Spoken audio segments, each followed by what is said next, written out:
Hi, it's Bronwyn from Rap, and over the next few videos, I'm going to be taking a look at the business of music.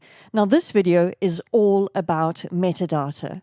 A mastering engineer's task isn't just limited to the technical aspect of the audio in terms of sound, but also meticulous record keeping and embedding of information known as metadata in the audio files, especially if your material is meant for distribution. So what is metadata? Well, basically, it's any information that's included in a file, whether it's for download or CD replication, any information that isn't program material itself, such as track IDs and start and stop IDs, ISRC, UPC, and so on. So let's have a look at some of the really important things that you need to include.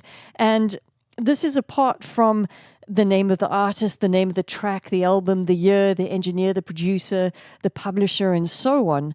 There's some really important metadata information that needs to be included. And one of these is the ISRC. Now, what is ISRC? ISRC is actually an acronym for International Standard Recording Code, and it's a unique 12-digit code that's assigned exclusively to record companies, publishers, and artists. In fact, anybody really who has a catalog of music and is registered with the appropriate recording industry. Here in South Africa, it's RISA, the Recording Industry of South Africa. It's used to track the broadcast of material for royalty payments. The code is structured quite uniquely. There's 2 ASCII letters at the beginning that designate the country. Then there are another 3 ASCII letters that designate a unique company code. Then there's 2 numbers that indicate the year of release. And then your last 5 digits actually indicate your catalog number. So you can have a look at the bottom of the screen. You'll see there's a nice example of an ISRC code. Now, your unique company code or the ISRC code that you are assigned will remain that code forever. You cannot use the same code for a different track. In order for you to get your own ISRC codes, you really need to register with RISA and apply for that code, or register with a relevant recording industry body in your country in order to get that code. You can visit risa.org.za for more information on how to do this. And you also, if you do a bit of research, you can actually purchase your own ISRC code. So go and check online for companies that do offer those services. You cannot just invent your own code. It is actually a code that is assigned because it is utilized for the tracking of royalty payments. Now, how do we embed our ISRC codes into our material? Not all DAWs are capable of writing ISRC codes into the file. You can find a lot of really useful applications online, and again, at the bottom of the screen, you'll see some links to some really cool software that you can use in order to embed some metadata information into your files. One of the programs that I use is Steinberg's WaveLab. It's a dedicated mastering editor, and it's well worth the purchase if you're going to be a serious mastering engineer. However, there are some really great products out there and some free products out there that can help you get along. One of the really great benefits of Logic Pro X as well as Pro Tools is that you are able to embed metadata information. I'm going to show you how to do that into an MP3 file, and then for the WAV file is something slightly different in order to embed your ISRC code. So let's have a look. See, I've got a track over here, and I'm going to bounce it down, bring up my bounce window. I'm going to select MP3, and the area we want to have a look here is write ID3 tags. We check that. We open up the ID3 settings, and you can see I've started to fill in some information. Here's all the metadata that needs to be filled in. You can see I've given it a title. There's the artist name, and so on and so on. And we go down to the area where it says ISRC. And what I've done is I've already typed in the code, but I'll do it again.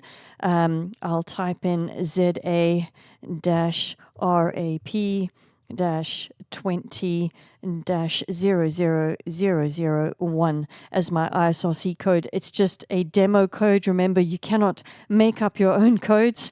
They're exclusively assigned to you from the relevant industry bodies and organizations, or you can purchase them And this is just an idea of what the code might look like. I've also embedded some extra information, our website address, and if there's comments and what have you, you can embed as much of that information as you like into your file. So I click OK. And then when I'm ready to bounce, I bounce it down. You can see I've also got it as a PCM file, Jazzy House, into my folder.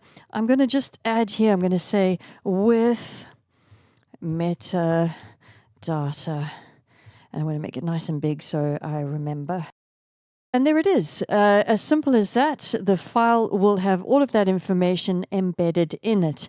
But now for the WAV file, I want to embed the ISRC code into the WAV file as well. And if I open up the ISRC editor, again, at the bottom of the screen is a nice link to this editor. I go and open up my WAV file. You can see it says Jazzy House with metadata. I open it up, and you can see that there is no ISRC code there at all. So I'm going to type it in, ZA-RAP-20-12341. And there you go. I'm going to say, let's save the WAV file. I'm going to save it back into that same folder. I'm going to replace it, exit, and let's open it up again. And I'm going to open that same WAV file that I've just embedded my ISRC code into. And there it is. It comes up with my ISRC code. And that's how easy it is to really embed that ISRC code into a WAV file. If you wanted to add in some additional information like we did into the MP3 file, you'll have to download a different program that's able to do that. As I said, I use Steinberg's WaveLab, but there are a lot of really other cool programs out there as well. So there you have it, how to embed your metadata information into your files, and I'll catch you again in the next video.